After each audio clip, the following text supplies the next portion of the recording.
estratégico.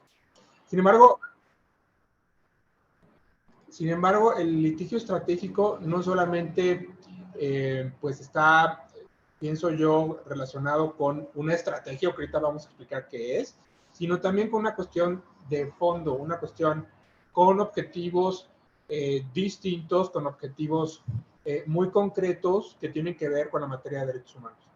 Cuando menos el tipo de litigio estratégico del que yo les voy a hablar, porque también es perfectamente posible imaginarse un tipo de litigio estratégico que no esté vinculado con derechos humanos. Pero bueno, empecemos por lo primero. Y creo que si yo explico un poco la historia, va a ser más sencillo la comprensión.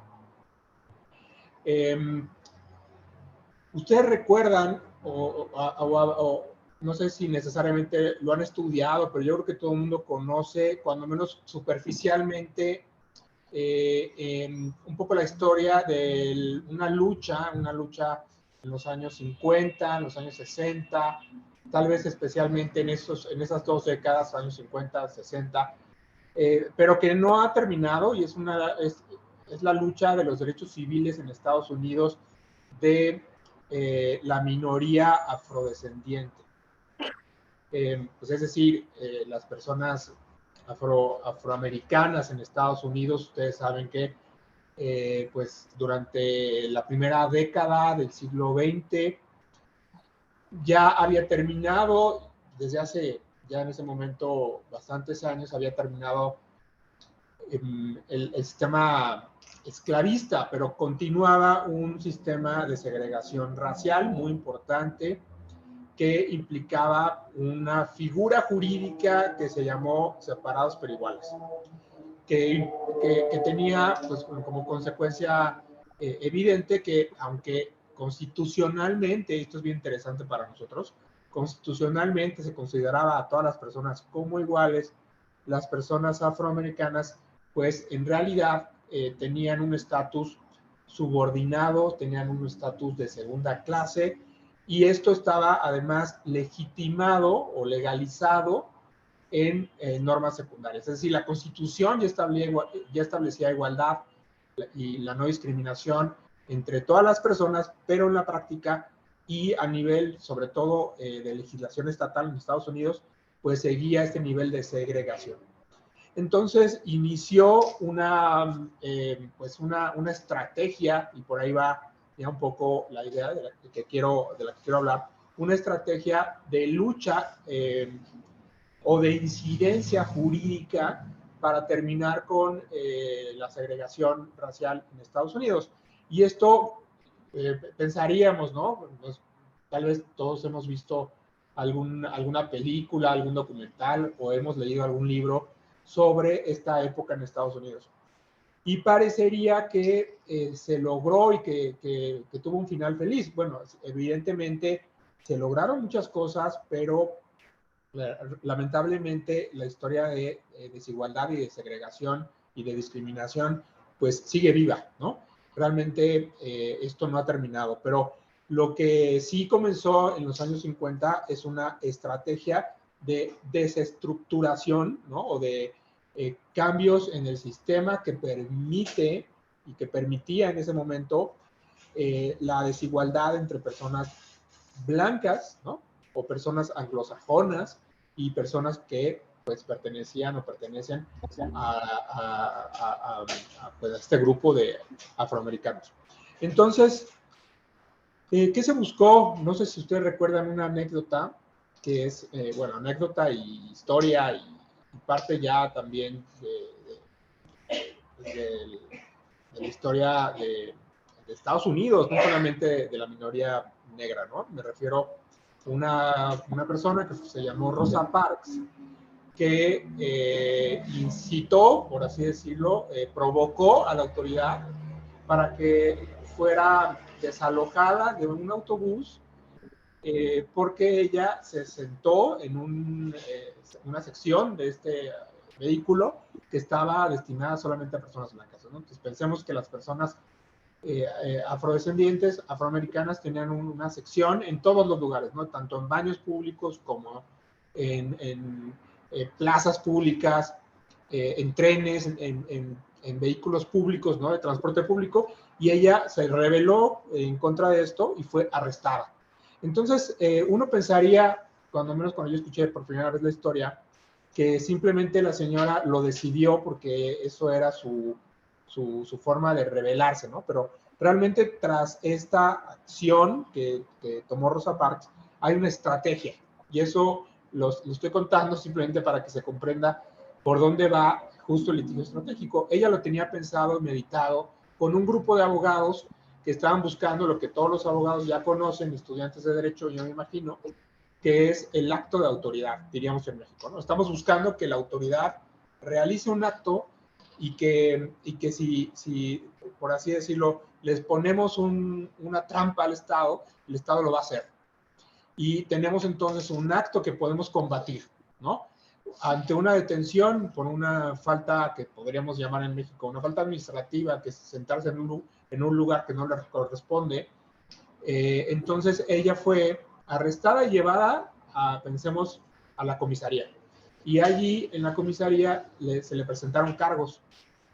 Ahí inicia una estrategia jurídica que es la presentación de una acción ante un tribunal federal para buscar que se considerara inconstitucional, ¿no? Una detención por ese tipo de cuestiones. Entonces, tuvo éxito Rosa Parks, estuvo detenida, los abogados fueron a defenderla y posteriormente este asunto fue conocido por los tribunales. Eso es litigio estratégico. Estamos buscando cambiar las estructuras que permiten que las violaciones a derechos humanos se den.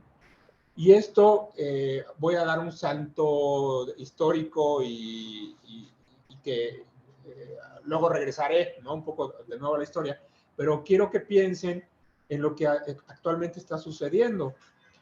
Saben que ayer se resolvió un asunto muy importante sobre una película que yo sinceramente no tenía mucha idea hasta que escuché las noticias, una película que se llamó Duda Razonable, ¿no? Y hay unas personas que fueron detenidas, que fueron sentenciadas, parece que hasta 50 años de condena por un secuestro que no cometieron. Pues hay abogados que están detrás de esto, hay gente que no son abogados, pero que están o estuvieron coadyuvando, ayudando a que se diera a conocer lo que sucedió con estas personas. Eso es litigio estratégico, precisamente. Hay personas que no necesariamente son abogadas, pero que pueden serlo, pero que están tratando de incidir, y esa es una palabra muy importante que yo quiero que la recuerden, porque el litigio estratégico es una forma de incidencia. Todos, si los abogados no tenemos esa preparación, pero para los que estudiaron ciencia política, por ejemplo, o administración, hay una forma de incidir políticamente. Podemos incidir a través de lobby, a través de comunicación social, a través de otras muchas formas. Legalmente hay muchas formas de incidir en políticas públicas, en cambios legales, en cambios jurídicos. Y los abogados, como realmente pues no tenemos esa preparación, pero sí nos enseñan a litigar, pues estamos también entonces con esta estrategia que ya digo yo, que es de los años 50, que yo podría pensar, pues ya tiene mucho tiempo, pero realmente no tanto. Pues estamos hablando de 70 años, ¿no?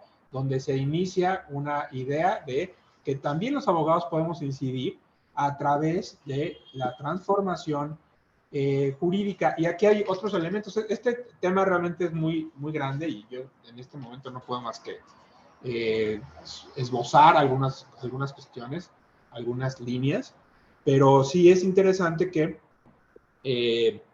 pues se relaciona también con una cuestión democrática, porque si recordamos, y de nuevo voy a la historia de Rosa Parks y el movimiento de resistencia civil, eso es interesante, porque hay una resistencia civil de parte de los afroamericanos en Estados Unidos, pero fíjense ustedes, este grupo de Rosa Parks y de los abogados está decidiendo incidir por la vía pacífica, incidir no solamente por la vía pacífica, sino por la vía jurídica.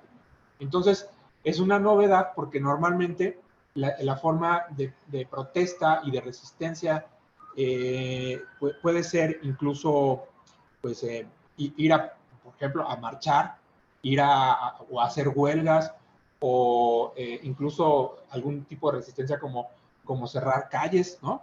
Eso se nos puede ocurrir, pero a los abogados también, como tenemos herramientas que pueden ayudarnos mucho, pues podemos hacer ese tipo de resistencia. Y el otro, voy a otro digamos, momento histórico, pero también muy importante, y es la lucha que hace Nelson Mandela en Sudáfrica para en este momento, terminar con el apartheid, que es el sistema en Sudáfrica, ya no solamente como en Estados Unidos, que pues era una cuestión que se encontraba en las normas de los estados federados en Estados Unidos, sino que en Sudáfrica tenía un sistema constitucional de segregación y de apartheid, ¿no? Donde las personas afro, pero que además están en su país, porque pues, en Estados Unidos, pues todos sabemos que las personas afroamericanas fueron llevadas generaciones antes,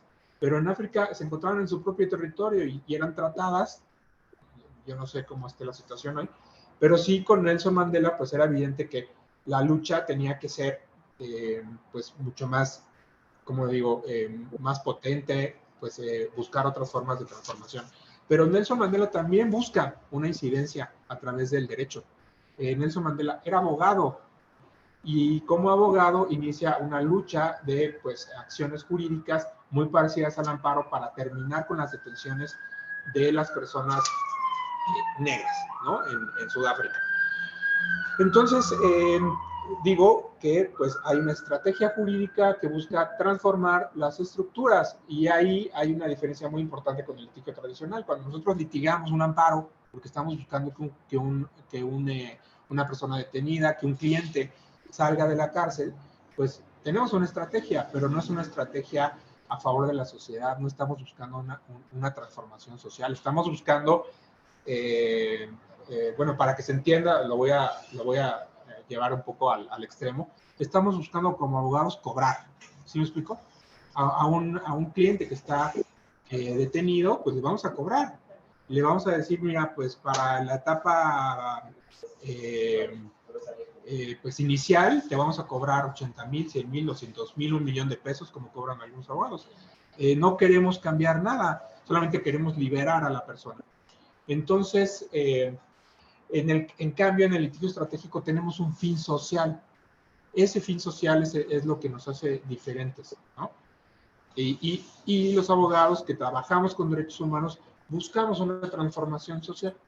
Entonces, por eso a mí me gusta mucho que Janet se haya interesado por ese tema, porque yo creo que esa es la vocación de las universidades públicas.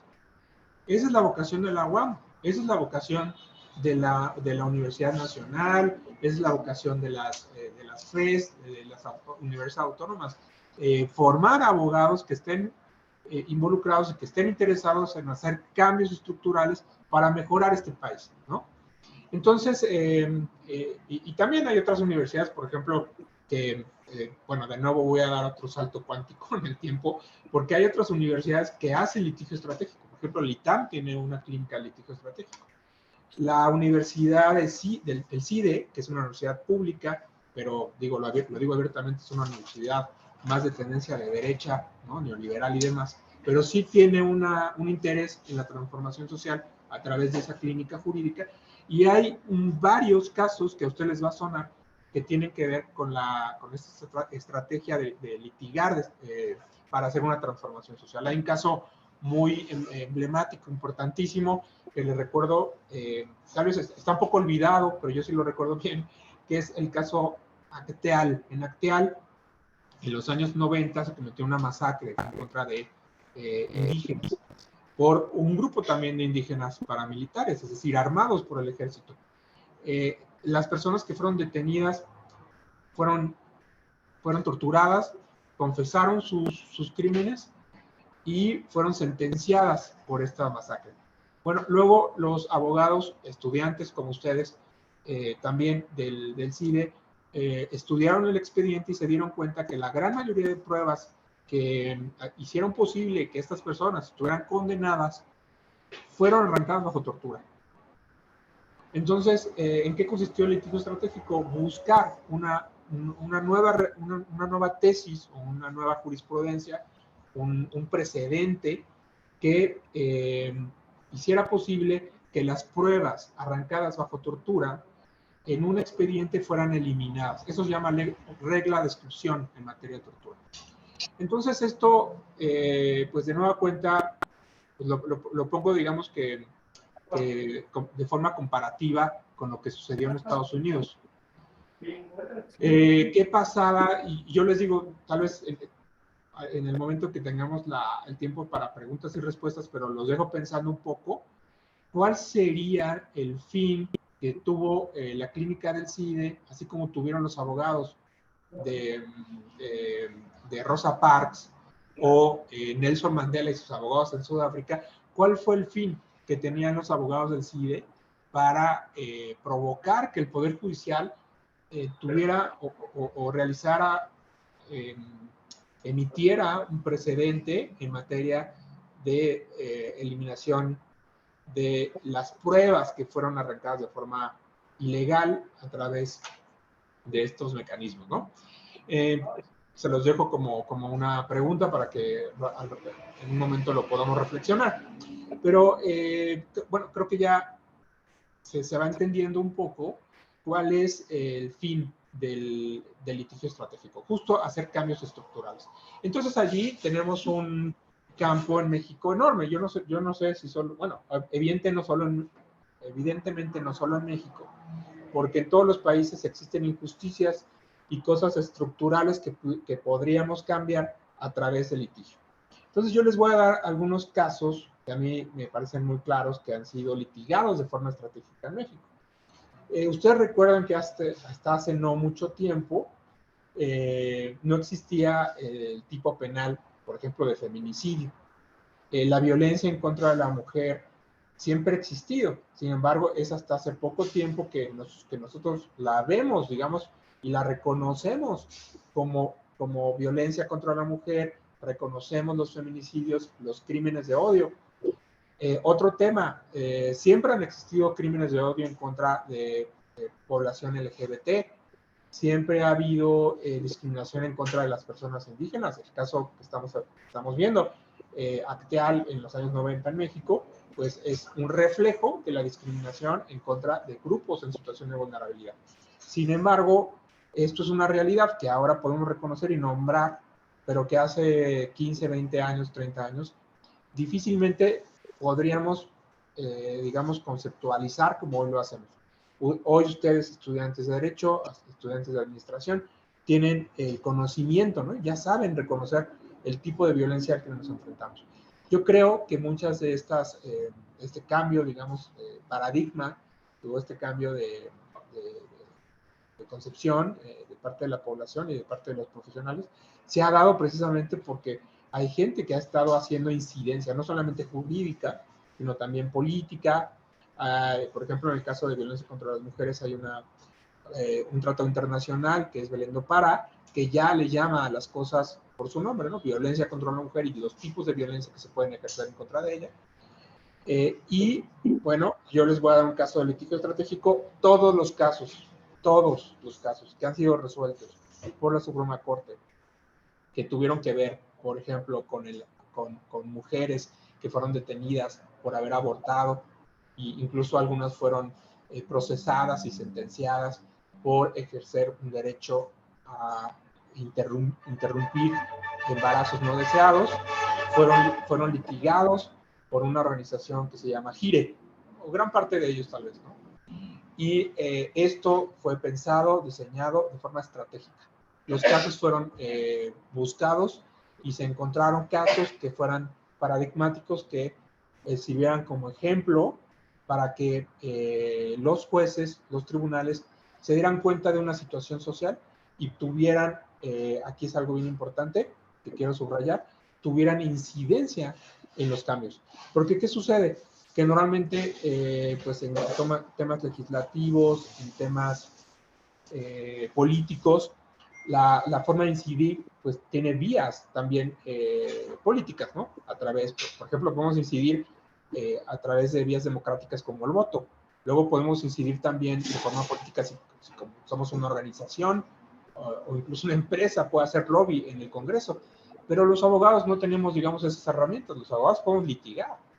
Y entonces sumamos un elemento que sería un poder, ¿no? Que en este caso el poder judicial, que se posicione frente a una circunstancia social.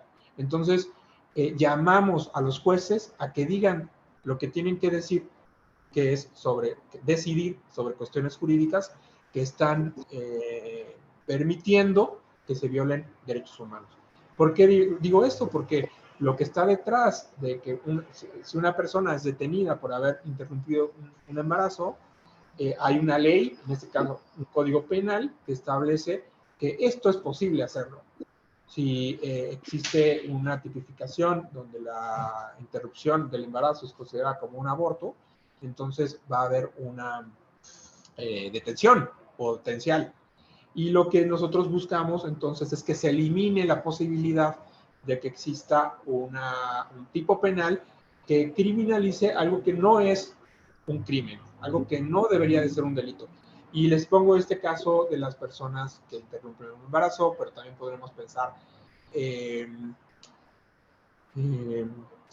bueno, también lo dejo a la reflexión a ver si a ustedes se les ocurre otros casos, pero imaginemos también hablando de poblaciones LGBT, ustedes recuerdan que hace no mucho tiempo era, pues no solamente, no estaba reconocido por el derecho el matrimonio entre personas del mismo sexo. Esto también es una cuestión legal, ¿no? Porque se encontraba en los códigos civiles o en los códigos familiares y pues organizaciones de la sociedad civil presentaron casos de personas del mismo sexo que querían contraer matrimonio y para esto litigaron sus asuntos. Hay un caso en Oaxaca o varios casos en Oaxaca, sobre todo en Chiapas, en la Ciudad de México previa a la reforma que ya lo permite, que buscaban que un juez se pronunciara sobre una cuestión que es un derecho, ¿no?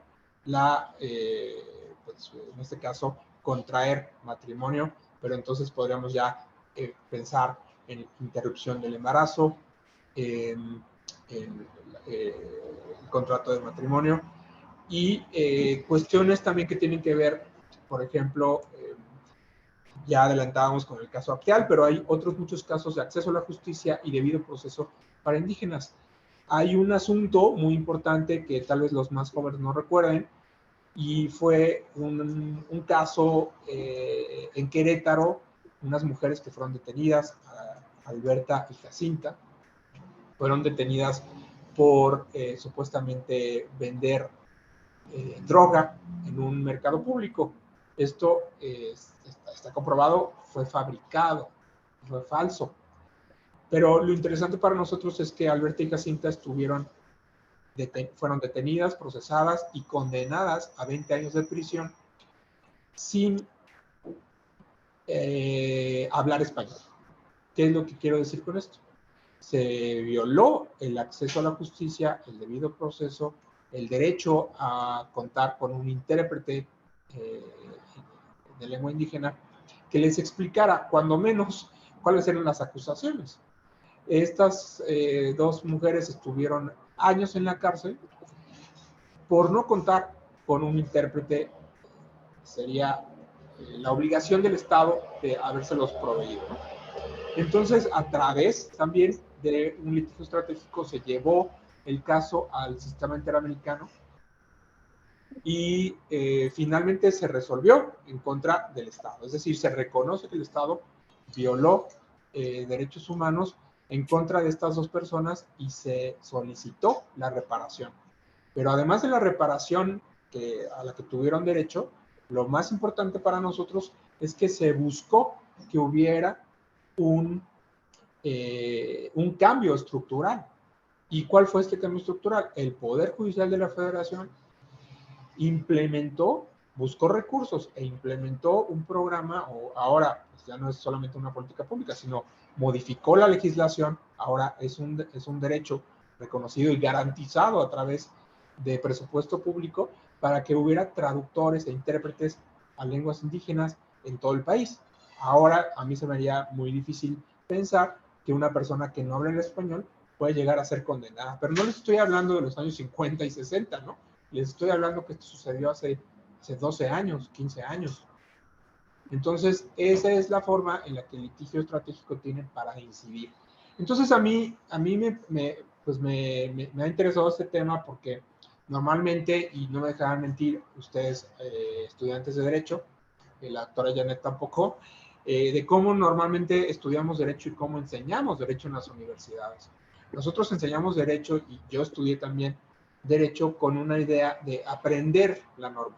Nosotros aprendemos la norma y si acaso nos enseñan a cómo aplicar la norma, cómo usar la norma. Pero el litigio estratégico nos pone un fin distinto y es, primero, a ser capaces de criticarla. Nosotros, como conocedores, expertos de los derechos humanos, del derecho constitucional, del derecho internacional, somos capaces, o deberíamos ser capaces, de poder contrastar la realidad, primero, con un ideal. Y también criticar la legislación o hacer un análisis de la legislación, digamos, utilizando estándares que son propios del derecho constitucional o de los derechos humanos para intentar modificar la realidad. ¿Sí me explico? Ahí hay una frase, pues, yo sé que tal vez ustedes la han escuchado, y es Carlos Marx, se dice que llegó a decir que su papel como filósofo y el papel de los filósofos no solamente comprender la realidad, sino transformarla, ¿no? Ahí hay entonces un mensaje de humanismo. Nosotros no estamos como abogados destinados a hacer aplicaciones o aplicadores de derecho ciegos, ¿no? Sino la defensa de los derechos humanos, el conocimiento de la sociedad, pues nos compromete a hacer un cambio social. Y ese es el fin también de las universidades. Y esto entonces lo traigo a colación porque las universidades son las que normalmente hacen litigio estratégico en Estados Unidos. En México tenemos pocas clínicas de litigio estratégico. Yo sé que yo conocí a la doctora Janet en la FES, ¿no? Que yo sé que ellos están intentando hacer una clínica, pero justo pues es el compromiso que se puede tener en cada universidad para hacer estos cambios estructurales, ¿no? Se busca que los alumnos y las alumnas estén comprometidas con este cambio social. Entonces a mí pues, me llama mucho la atención, ¿no? que exista este tipo de antecedentes para que se pueda replicar a nivel nacional y que se conozca, que se sepa que el papel también de los abogados pues es hacer ese tipo de cambios. Entonces, bueno, eso también lo dejamos un poco para el momento de preguntas y respuestas que vamos a tener más adelante, pero me gustaría también si ustedes pueden reflexionar en qué tipo de cambios podrían ser utilizados, qué tipo de cambios se podrían tener en mente para ser, digamos, objetivo de un tipo de litigio estratégico. Ya les digo que son también las organizaciones de la sociedad civil que están haciendo o están buscando estos cambios. Por eso es que muchos casos que se han llevado a la corte están siendo acompañados no solamente por universidades, sino también por las organizaciones de la sociedad civil. Y también hay ejemplos de instituciones que pueden utilizar el litigio estratégico. Yo, por ejemplo, sé que algunas comisiones de derechos humanos aplican este tipo de estrategia para hacer cambios, ¿no? Porque saben ustedes que las instituciones de defensa de derechos humanos, como la CNDH o las comisiones estatales de derechos humanos, tienen la facultad de presentar acciones de inconstitucionalidad.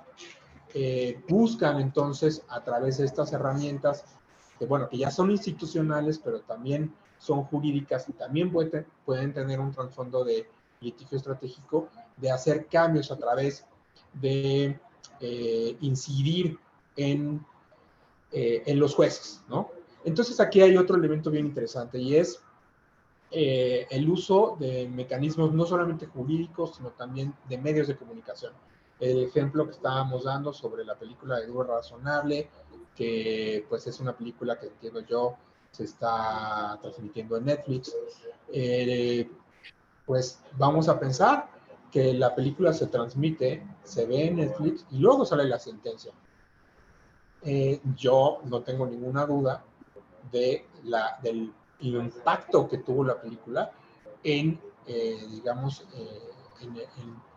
en los jueces.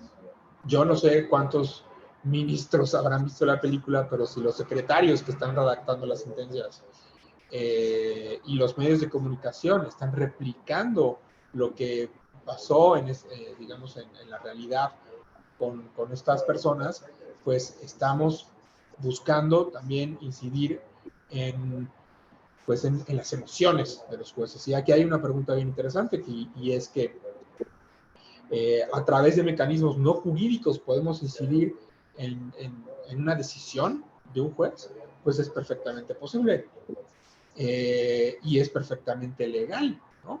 Y esto, claro, nadie va a tener, será muy complicado que todos los litigios que se comienzan como litigio estratégico puedan tener recursos para crear una película y luego presentarla en Netflix.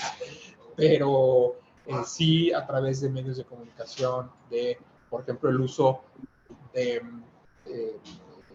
notas de periódico, a través de YouTube, a través de videos caseros. Ustedes saben mejor que yo, ¿no?, que las redes sociales tienen un impacto enorme hoy en día y esta es una forma también de incidir a la par de que se presentan las acciones jurídicas. Si nosotros buscamos periodistas, hacemos videos, usamos las herramientas como Twitter, como ahora TikTok, como Instagram, y planteamos el problema que está detrás, no solamente del problema jurídico, sino el drama humano que está detrás de cada uno de los casos, vamos a lograr por lo menos impactar, no necesariamente vamos a lograrlo, pero sí podemos impactar en los tomadores de decisiones. Y esto es un poco otra característica del litigio estratégico. El litigio estratégico no solo es jurídico, hay digamos, paralelamente a estas estrategias, hay una estrategia de comunicación. Entonces yo los invito a que entren pues, a alguna página de organizaciones que están haciendo este tipo de trabajo y ustedes se van a dar cuenta que siempre los casos van a estar acompañados de videos. Ustedes saben que hay un caso paradigmático muy importante que es Rosendo Radilla, una persona desaparecida en los años 70, en el contexto de la guerra sucia digamos que se dio en Guerrero. Pues digamos que como reacción al autoritarismo del gobierno en ese momento, sobre todo después de la matanza del 68, hay, digamos, una serie de políticas estatales que fueron, pues, autoritarias, ¿no? Y después, en los años 70, desaparecen a manos del Estado no solamente Rosendo Radilla, sino cientos de personas, ¿no? El caso de Rosendo Radilla, después de décadas, es litigado de forma estratégica y ahora pueden ustedes, si tienen oportunidades, si tienen la curiosidad, googlear algún video sobre Rosendo Radilla y se van a dar cuenta que las organizaciones de la sociedad civil plantearon este problema a través también de medios de comunicación. Con esto les quiero decir que el trabajo entonces de litigio estratégico pues va acompañado pues de otros trabajos, de otros tipos de profesionales, ¿no? Ya les decía yo de politólogos, comunicólogos, y es presentado, como les digo, y tal vez como un poco para resumir e ir cerrando, de forma que no necesariamente estemos buscando, aunque tal vez sea nuestro objetivo, digamos, específico, pero no el general, hacer sí o lograr o tener éxito con un caso específico. Por ejemplo, de nuevo vamos con el de duda razonable. Estas personas ya salieron, sin embargo, la estructura que permite que este tipo de cosas continúen persiste. Es decir, hay un ministerio público que está fabricando pruebas, hay jueces que no estudian el expediente, que no comprenden que detrás de esto hay una injusticia, y por lo tanto el litigio estratégico es algo a largo plazo. Por más que estas personas estén ahora en libertad, el sistema que permite que esto haya sido posible sigue en pie. Y por eso es que el trabajo del litigio estratégico es un trabajo a largo plazo de una organización o de organizaciones o de universidades que mantienen, digamos, una línea de trabajo durante muchos años o durante toda su vida, digamos, que institucional, ¿no? Pensemos, por ejemplo, en estas organizaciones de personas afroamericanas en Estados Unidos, pues llevan 60, 70 años tratando de hacer una transformación. Cuando se logra hacer cambios, pues van a seguir otros cambios. Si estamos viendo que en los años 50 apenas se logró iniciar la desegregación racial, vamos a darnos cuenta que hasta hace 8 o 9 años se seguía con un movimiento algo distinto, pero que fue el de en contra de la brutalidad policial en Estados Unidos, en ciertos estados, ¿no? Entonces, esto, claro, está acompañado de movilizaciones sociales, de salida a la protesta, digamos, incluso a través de marchas, pero hay gente que está haciendo litigios y que está presentando casos en los tribunales tanto estatales como nacionales de Estados Unidos, y también vamos a ver que en otros casos, pues no siempre se logra a largo plazo o de forma permanente un cambio. Y vamos a ver, por ejemplo, que hay una sentencia famosa que se da en Estados Unidos, también a través del litigio estratégico, que es una cuestión que fue Roe Wade, que es el aborto como un derecho a nivel nacional en Estados Unidos. Pues vamos a ver que hace 1 o 2 años, ya no recuerdo bien, fue cambiado el precedente, no sé si fue este mismo año, ya no recuerdo, cambió el precedente para declarar inconstitucional el derecho a la interrupción del embarazo en Estados Unidos. Entonces ahora es una cuestión estatal. La Suprema Corte de Estados Unidos cambió, digamos, su perfil, vieron un perfil más tirando a una visión en Estados Unidos, pues, del Partido Demócrata, a ser configurada por una mayoría republicana, y esta mayoría republicana echó para atrás lo que hace 60 años estaba resuelto por la Corte. Eso es un paso, es un retroceso, y que también debemos entender que en cuestión práctica real de los derechos humanos no siempre estamos yendo hacia adelante como falsamente a veces se percibe. Siempre puede haber retrocesos y tenemos que estar muy conscientes de ello. Entonces, la lucha en Estados Unidos por las libertades de las mujeres va a ser una lucha estatal, porque yo pienso que la lucha a nivel nacional, cuando menos a corto plazo, está perdida por la configuración de la Corte. Y esto nos introduce otro tema, y es una visión o un estudio más allá de lo jurídico. Tenemos que saber, por ejemplo, en México, cómo está configurada la Corte. Si la Corte está configurada por gente con una visión restrictiva de derechos, porque aquí, como en Estados Unidos, la designación de los ministros y de las ministras es una decisión política. Quien crea que es una decisión meritocrática, jurídica, por concurso, o que están allí porque saben mucho, es falso. Están allí porque tienen contactos políticos. Y esto es lo que también nosotros tenemos que tener claro para jugar el juego que ellos están jugando. Ellos están jugando un juego político, nosotros también, ¿no? Entonces, bueno, obviamente este tema es muy, muy grande. Yo lo dejaría aquí porque también yo veo que ya, si no, no nos damos tiempo para las preguntas. Así que, doctora Janet, muchísimas gracias. No, pues muchísimas gracias, súper interesante el tema y bueno, para otras pláticas que creo que es interesante para los alumnos, que obviamente pues tengan todos estos parámetros. Entonces podríamos decir que este litigio estratégico pues va más allá de los intereses particulares en aras del interés social para cambiar un cambio, para generar cambios estructurales, cambios sistémicos. Y en este sentido puede ser pues reformas legales, puede ser, por ejemplo, políticas públicas, pero también modificaciones de prácticas, que es algo muy interesante. Algo que también me llama la atención, doctor, es este énfasis, obviamente hablando de derechos humanos, en acciones contra, acciones jurisdiccionales dirigidas en contra del Estado, porque es exactamente contra del Estado quien puede hacer estos cambios de una manera más práctica, de una manera más eficaz. Entonces, bueno, yo tengo algunas preguntas, pero me gustaría antes que nada darle la oportunidad a los alumnos, a las alumnas, que si tienen alguna pregunta, pues adelante. Entonces, ahora sí que en la unidad, o doctor Jorge, no sé si alguien tenga alguna pregunta. Bien, déjame preguntar, lo que pasa es que tuvimos un poquito de batalla con el micrófono. Entonces, ahorita que pregunto, voy a tener que sacar un poco, pero yo ahorita sí, a ver, ¿alguien tiene alguna duda, comentario, preguntas? ¿Ya quién dijo yo? ¿Quién?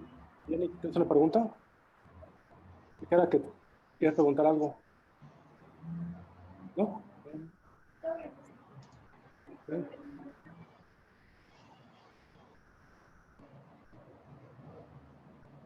Ujú.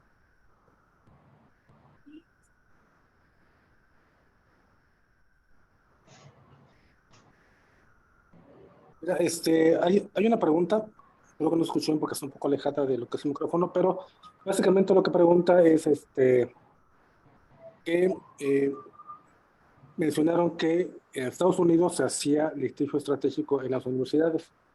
Quería saber si aquí en México hay alguna universidad donde hubiera eso también. Sí, ¿verdad? Sí, sí, esa es la pregunta. Bueno, aquí yo creo Ok. que después de la conferencia, a lo mejor le pedimos a la doctora Janet que se encargue de una oficina de litigio estratégico aquí en Coajimalpa. Pero bueno, ya lo veremos después, ¿no? Pero gracias.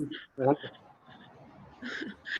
Gracias, Jorge. Bueno, ya nos asesorará el doctor Mario Santiago para esto. Adelante, doctor Mario. Sí, No bueno, sé si ya lo haya dicho. claro, como expliqué, sí, sí hay, sí hay. Sin embargo, son muy pocas y, y, y la verdad es que siempre están como frágiles, yo diría.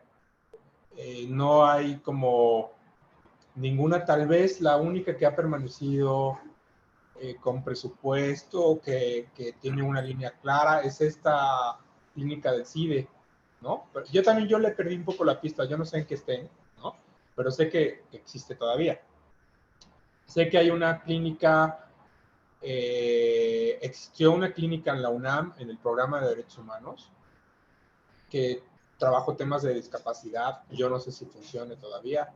Es decir, son como frágiles, ¿no? Porque las universidades, pues ustedes saben, digamos que se enfocan sobre todo en estas tipo de educación más clásico, ¿no? Acerca de pues, la clase tipo cátedra, ¿no? Y algunas universidades pues tienen eh, grupos de estudiantes que están haciendo litigio, pero no necesariamente estratégico y no litigio en derechos humanos. Entonces hay otra universidad, ahorita se me va, pero tal vez la Autónoma de Chiapas tiene. Pero bueno, están contadas con los dedos y realmente están siempre, digo, como que en la tablita, ¿no? Pero sí, sí existe. Entonces, bueno, como decías hace un momento, Jorge, pues a ver si en Guajimalpa se animan también. Pero yo sé que también va a haber un litigio estratégico ahí interno para buscar presupuesto, porque ese es el problema. Muy bien. Jorge, ¿hay alguna otra pregunta? ¿Alguna otra pregunta? ¿Tenemos? ¿Cuáles serían los retos del Hay una pregunta que nos hace un alumno. ¿Cómo te llamas? Yair. Lo que nos pregunta, ¿cuáles serían los retos del litigio estratégico aquí en México? ¿Sí? Esa es la pregunta. Sí, bueno, yo creo que hay varios. Yo no sé si se refiere a los retos como de creación de una clínica o de litigio estratégico. Pero bueno, pensando en las organizaciones, el reto principal, pienso yo, siempre va a ser el tema de recursos, ¿no?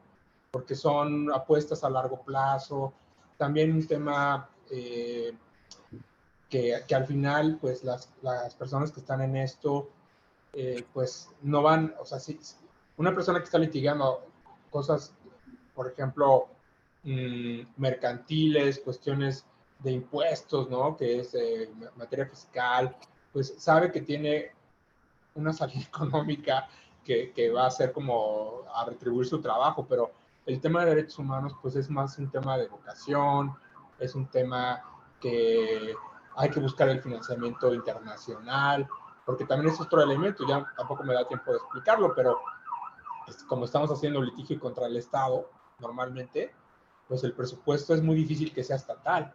O sea, el Estado no te va a dar dinero para litigar en contra de él, ¿no? Entonces es un reto importante. Luego también un tema de capacitación, es otro tema también importante porque las universidades en México que tienen derecho, tienen a veces una clase de derechos humanos, pero es una clase muchas veces que es una materia adaptativa, es decir, no hay un tema donde los derechos humanos se den en toda la carrera como una parte, como un pilar, ¿no? de los estudios. Entonces, bueno, hay muchos retos, pero bueno, ya hay ejemplos de éxito, entonces yo creo que pues más bien nos tendríamos que poner a pensar en cómo sí se ha podido sortear estos obstáculos. Gracias. Tenemos otra pregunta, déjame escuchar, otra se la digo otra vez, ¿no? ¿Cuál es?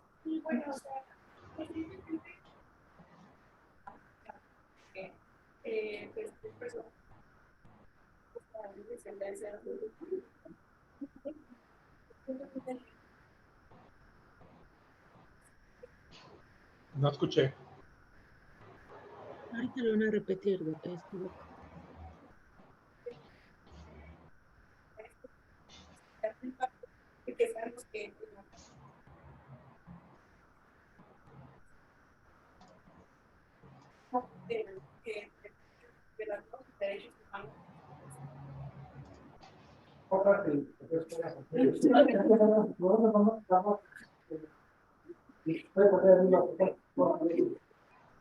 No, perdón, es que la pregunta es muy interesante, pero Ajá. va un poco por el lado antecedentes de duda razonable, etcétera. Entonces, mejor le pedí que se acercara para hacer la pregunta. Ahorita la. Ajá, ahorita no las dices. Ok. A ver, ¿me escuchan? Ya, Sí. ya te escuchamos.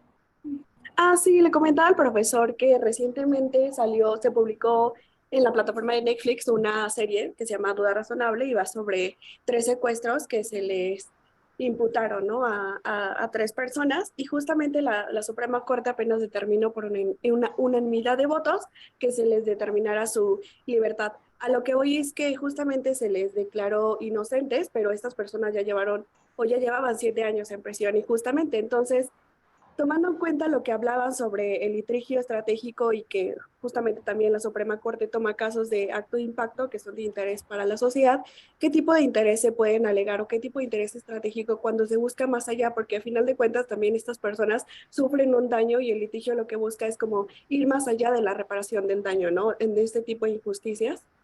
¿Qué litigio estratégico se podría implementar en estos casos similares o análogos? Bueno, aquí a mí lo que me sorprende es que hoy escuchaba en el radio y tampoco, bueno, no es que les haya yo leído en el expediente o no escuché lo que dijeron los ministros, pero parece así como que fueron muy duros, ¿no?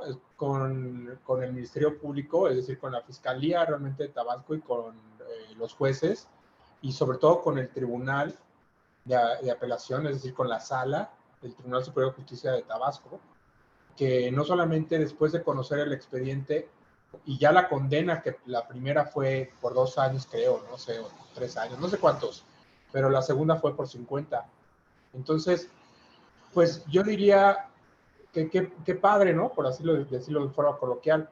Yo emito una sentencia por 50 años que es injusta y me regañan. O sea, esas personas tienen que ser destituidas, procesadas y condenadas, es así, por sus actuaciones inconstitucionales, violatorias de derechos humanos graves, ¿no? Entonces, el litigio estratégico para mí que sigue es buscar que esas personas paguen por lo que hicieron. No solamente que se repare el daño, porque ahora cómo reparas un joven que estuvo 7 años en la cárcel, pues tal vez exagero, pero le arruinaste la vida de alguna manera. Y cuánto podría ser justo que una persona recibiera por estar 7 años en la cárcel, 3 millones, 4 millones, 9 millones de pesos. ¿Cuánto, no? Una disculpa pública, 9 millones de, no sé.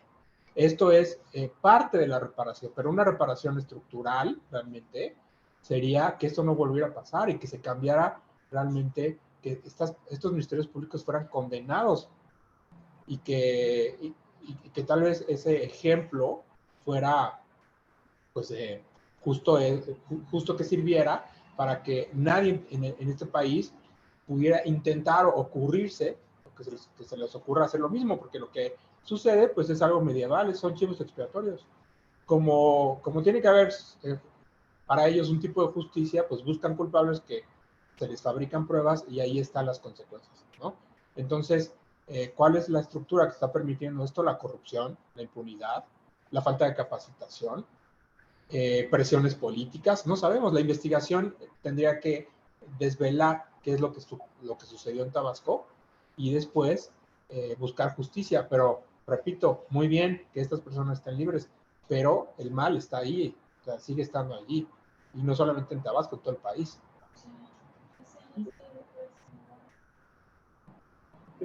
Muchas gracias.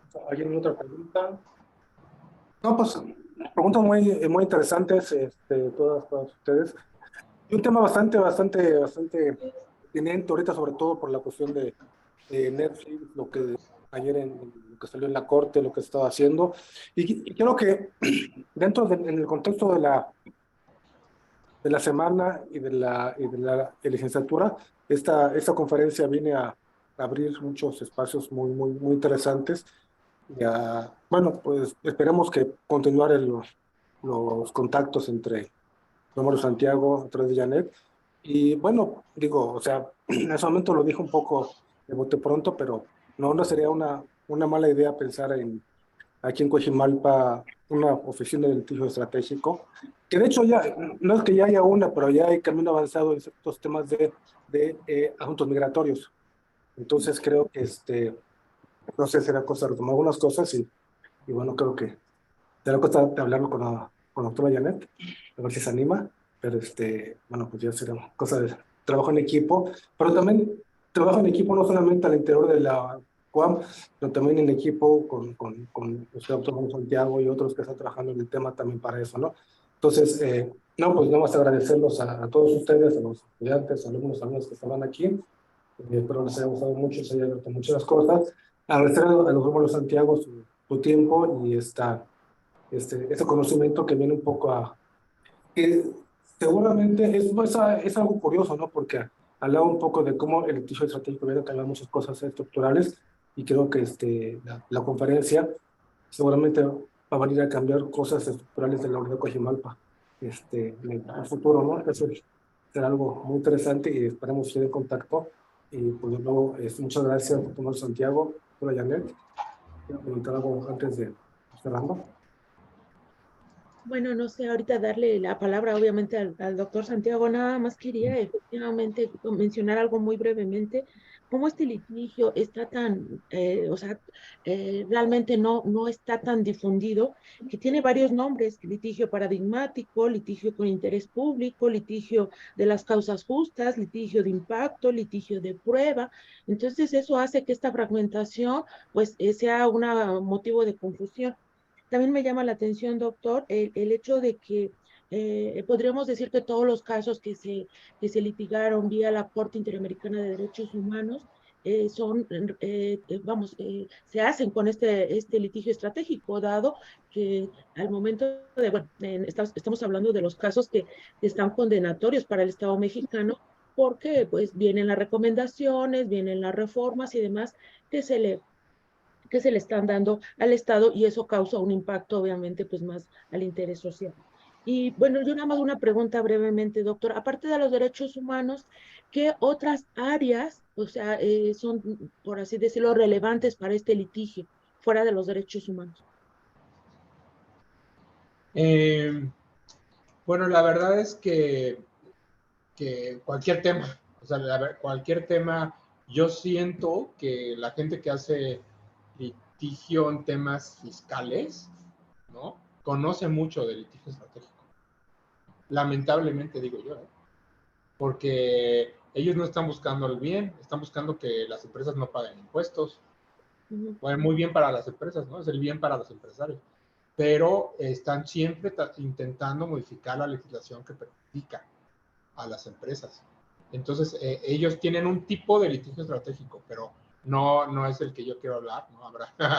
Habrá gente que sepa de eso, pero sí, ustedes se han escuchado, ¿no? Que más o menos en todo el mundo, más o menos yo sabía que el 80% de los amparos en España son en materia fiscal. Algo así como el 60 y 70% de los amparos en México son en materia fiscal. ¿Por qué? Pues porque tienen un aparato jurídico importantísimo. Entonces es una lucha constante contra el Estado, pero para esos fines, ¿no? Pero bueno, de eso lo digo así como que medio entre comillas, porque no sé suficiente, pero eso es un poco lo que tengo conocimiento. Pero bueno, de eso no. Yo creo que lo interesante para nosotros justo pues son las causas, que son las causas públicas, las causas de las universidades, causas de las organizaciones, ¿no? Son las que son interesantes. Bueno, pues reiterarle, doctor Mario, el agradecimiento a nombre del doctor Jorge Culebro, coordinador de Derecho, pues su plática, esta divulgación de este tema tan importante, y pues esperamos invitarlo en próximas ocasiones para seguir con esto. Muchas gracias, doctor. Sí, gracias Janet, gracias Jorge y gracias a los alumnos por su atención y estamos en comunicación y yo encantado. Gracias. Excelente, muchas gracias y seguimos en contacto. Cuídense mucho, hasta luego. Hasta luego. Luego. Se estaba transmitiendo por YouTube también, Janet. Ah, bueno, eso fue. Ay, amor. Está bien, ¿no? Pero luego